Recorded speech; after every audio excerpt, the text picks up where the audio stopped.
ഞാനൊരു മലയാളിയാണ്, നിങ്ങളെല്ലാവരും മലയാളികളാണ്. എൻ്റെ ഈ പ്രോഗ്രാം കാണുന്ന എല്ലാവരും മലയാളികളാണെന്ന് എൻ്റെ വിശ്വാസം. മലയാളിയുടെ ലീ മാത്രമുള്ള ബംഗാളിയാണ് ഇന്ന് കേരളത്തിൽ ഏറ്റവും കൂടുതലുള്ളത്. അവർ തൊഴിലിനായിട്ടാണ് കേരളത്തിലേക്ക് വരുന്നത്. കേരളത്തിൽ ആദ്യമായി തൊഴിലിലെത്തിയ ബംഗാളി സലിൽ ചൗധരിയാണ്. അറിയോ? ചെമ്മീൻ സിനിമ, ആ സിനിമയിലെ സംഗീത സംവിധാനത്തിന് വേണ്ടിയാണ് അദ്ദേഹം ഇവിടെ വന്നത്. അതായത് മാനസമൈനേ വരൂ മധുരം നുള്ളി തരൂ. ഒറീസ, ആസാം, കൽക്കട്ട, പശ്ചിമ ബംഗാൾ, ഇവിടെയൊക്കെ ഉള്ള ആൾക്കാർ നമ്മുടെ കേരളത്തിൽ തൊഴിലിനായിട്ട് വന്നിട്ടുണ്ട്. ഇവരെല്ലാം ഹിന്ദി പറയുന്നത് കൊണ്ട് ഇവർക്കെല്ലാം നമ്മൾ ഒറ്റ പേരിടും, ബംഗാളി.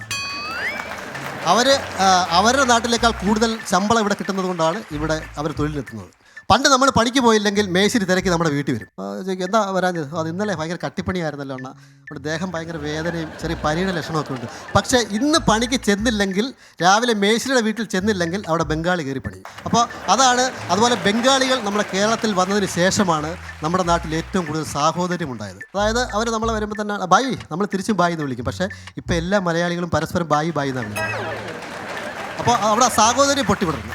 അതുപോലെ പ്ലാസ്റ്റിക് നിരോധനം നമ്മുടെ കേരളത്തിലുണ്ടെങ്കിൽ നമുക്കൊക്കെ അറിയാം. എന്നാലും നമ്മളാരും അത് മൈൻഡ് ചെയ്യത്തില്ല. നമ്മളെ കമ്പോസൊക്കെ അവരും പ്ലാസ്റ്റിക്കായിട്ട് പോകും. പക്ഷേ ബംഗാളികൾ അവർ രാവിലെ എഴുന്നേറ്റ് പണിക്ക് അങ്ങോട്ട് പോകുമ്പോൾ ചോറുപതിയൊക്കെ കെട്ടിപ്പോകുന്ന ആ സഞ്ചി ഒന്ന് കാണാം, തുണി സഞ്ചി. പണ്ടൊക്കെ നമ്മൾ ജോലിക്ക് പോകണമെങ്കിൽ വണ്ടിക്ക് പെട്രോൾ അടിച്ചാൽ പറ്റത്തുള്ളൂ. പക്ഷേ ഇന്ന് പെട്രോൾ അടിക്കണമെങ്കിൽ ജോലിക്ക് പോയാൽ പറ്റത്തുള്ളൂ. അപ്പോൾ അത്രയ്ക്ക് പെട്രോളിൻ്റെ വില കൂടി. പക്ഷേ ഈ പെട്രോളിൻ്റെ വില വർധനമൊന്നും ഈ ബംഗാളികൾക്ക് പ്രശ്നമല്ല. കാരണം അവർക്ക് 2 വീലറില്ല, 4 വീലറില്ല, വണ്ടിയൊന്നും പറ്റില്ല. അവർ നടന്നേ പോകത്തുള്ളൂ. കുറേ പേര് ഇപ്പോൾ സൈക്കിൾ ചവിട്ടി പോകുന്ന കാണാം. നമ്മുടെ നാട്ടിൽ കൂടെ പോകുന്നുണ്ട് സൈക്കിൾ ചവിട്ടി. ആ സൈക്കിൾ ചവിട്ടുന്നൊരു നല്ല എനർജി ഉണ്ട് അവർക്ക്. അതും ഈ മലയാളിക്ക്.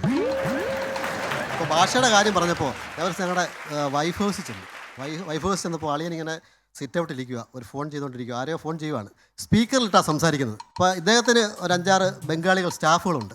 പുള്ളി ഉദ്ദേശിക്കുന്നത് ഒരു 4 ബംഗാളികൾ പന്തളം സ്റ്റാൻഡിൽ നിൽക്കണം, അതാണ് പറയുന്നത്. പുള്ളി പോയി വണ്ടി പിക്ക് ചെയ്തോളാം. അരെ ബായി, 4 ബായി പന്തളം സ്റ്റാൻഡിൽ നില്ല്. അപ്പോൾ അമ്മ പറയുന്നു, ചേട്ടാ സോറി, നമ്മൾ പന്തളം സ്റ്റാൻഡിൽ നില്ല്. അപ്പോൾ അവന്മാരും നില്ലെന്നാണ് പറയുന്നത്. അവർ പക്ഷേ ഉദ്ദേശിച്ചത് നിൽക്കാമെന്നാണ്. ആ നിൽക്കാമെന്നുള്ള മലയാളം അവർക്ക് അറിയത്തില്ല. അതുകൊണ്ട് അവർ നില്ലെന്നാണ് പറയുന്നത്. പക്ഷേ അളിയന് ദേഷ്യം വരുമോ?